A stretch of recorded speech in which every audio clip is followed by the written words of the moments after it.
Hi everybody, this is the baseball head, the amazing, spectacular, terrific, the great one, the people's champion.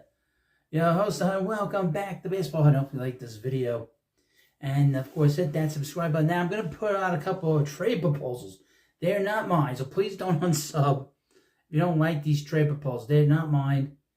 So I have my own opinions on it, but I'm going to leave that up to you. But they're not my ideas. So if you don't like it, don't take it out on me. Don't take it out on your host. I'm a humble YouTuber. Well, I'm not that humble. But, I'm just one of these people that just wants to, talk about something for today. It's been very quiet, I got to say. It's been very, very quiet on rumors and stuff. And like I've been saying, Mets can do just about anything. They have so much money coming off the books. It's unlike last year when they had all this payroll that they were stuck with. They have all this payroll that they can spend. And David Stearns could pretty much do anything. The rumor is that they are very heavily into the trade market right now. They're looking to make trades. Whereas David Stearns loves to make trades, and that's kind of what he's into. Obviously, if you make trades for players, you have a pretty good idea of how much they're going to make instead of signing players to unknown money, and then you never know where it's going to go. Obviously, the big name is Juan Soto. That's a separate issue for a separate time. The reports is that he has had meetings with the Red Sox and the Blue Jays. He's been very impressed. Okay? You would think that they would do impressive jobs to try to get him to go to those two different cities. Because it's going to be very difficult for him to get out of New York. He's not going to be able to escape from New York. I'd be very surprised if he did. Either he'll be in Queens or he'll be in the Bronx. Who the hell wants to go to the Bronx? To be honest with you. Anyway, this is from SI.com. I think both of them are from SI, I guess. The first one is intriguing trade proposal would send star outfielders to the Mets. Now, obviously, the Mets have a lot of holes. They need help at center field. They need help at first base, possibly. And they need to do an overhaul a little bit. They have so many holes. There are 14 free agents on this team.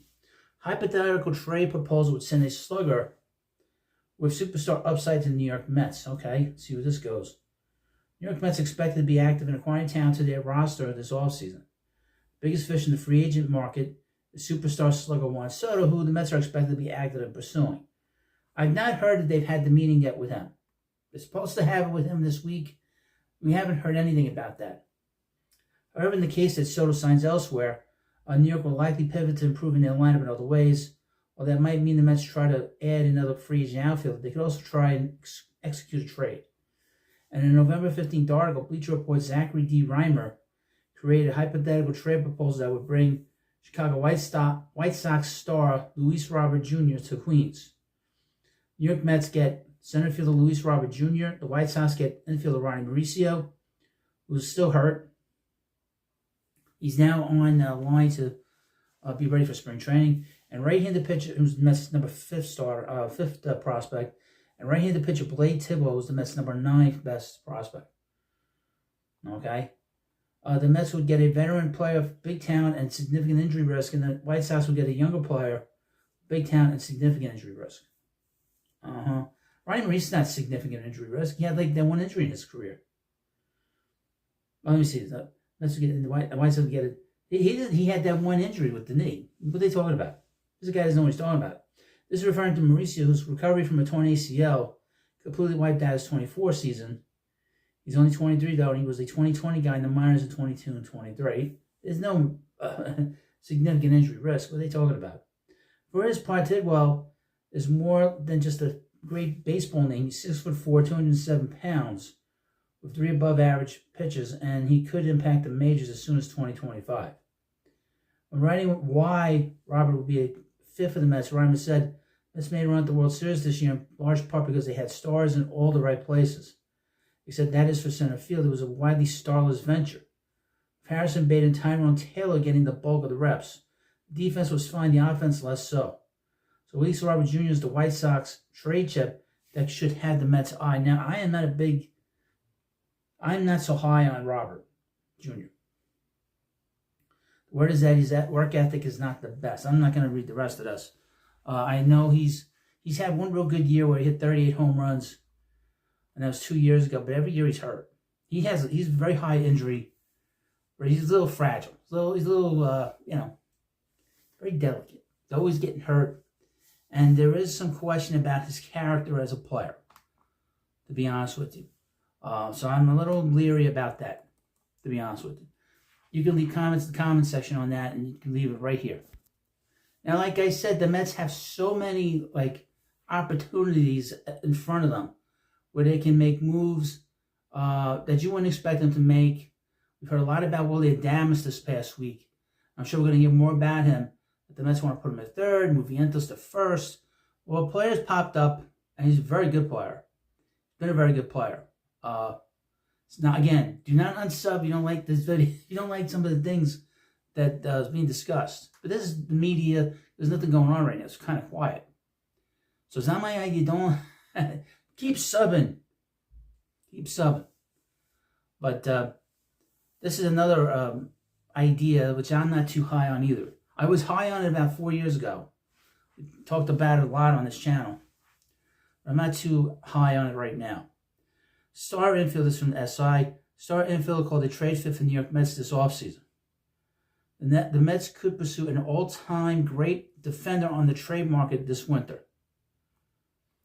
There's a chance the New York Mets infield could look the same in 25 as it did in 24. There's also a chance the infield could feature new faces at the two corner positions. This will hinge on whether slugger Pete Alonso ends up resigning with the Mets or chooses a new team in free agency. I'm predicting he's going to go to the Nationals, by the way. If he does leave, there's a solid chance the Mets will move Mark Vientos to first and seek a new third baseman either via free agency or through a trade. We've heard a lot about Willie Adames, like I said. And in a November 14th article, the New York Post, John Heyman revealed that one of baseball's best ever defensive third basemen could be on the trade block. The Cardinals will consider trading third baseman Nolan Arenado, as Casey Woo of The Athletic first reported, Heyman wrote.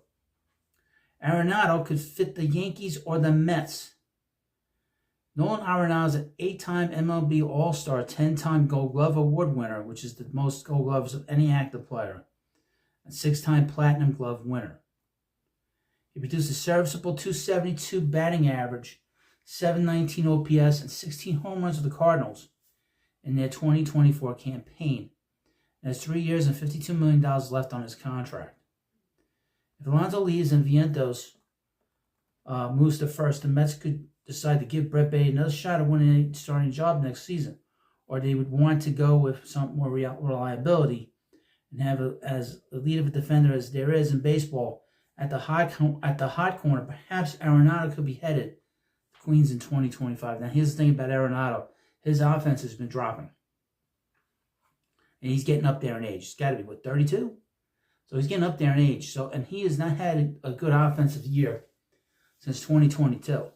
So the offense is beginning to drop. And that concerns me because that means, and he had 60 home runs. This is a guy that perennial hit 40 home runs every year. And he was hitting 40 home runs in St. Louis. So I don't think that that's really a great idea. You can leave comments in the comment section about it. That's my own opinion on it. I think a few years ago he was a perfect fit here because the Mets need a third baseman. But, I would not do that. Defensively, it fits in with what David Stearns wants. He wants defensive-minded players. But I'm not a big fan of this particular move because, quite frankly, the offense, you're going to lose stuff offensively. I think you lose stuff on your infield offensively because if you've got one infielder that is hitting 35 home runs with Pete Alonso and another infielder who's got 25 home runs, what he had this year, missed the first 2 months and would have had 40 home runs if he played a full season. And you got one guy now playing first who's doing that, and then you got a guy hitting 16 home runs. It doesn't really appeal to me. Maybe it appeals to you. You let me know in the comment section. These are the ideas that people are coming up with. I'm not too enthusiastic about it. But leave your comments in the comment section. Of course, please subscribe to the Baseball Hut. And of course, thanks for watching, and I'll see you later.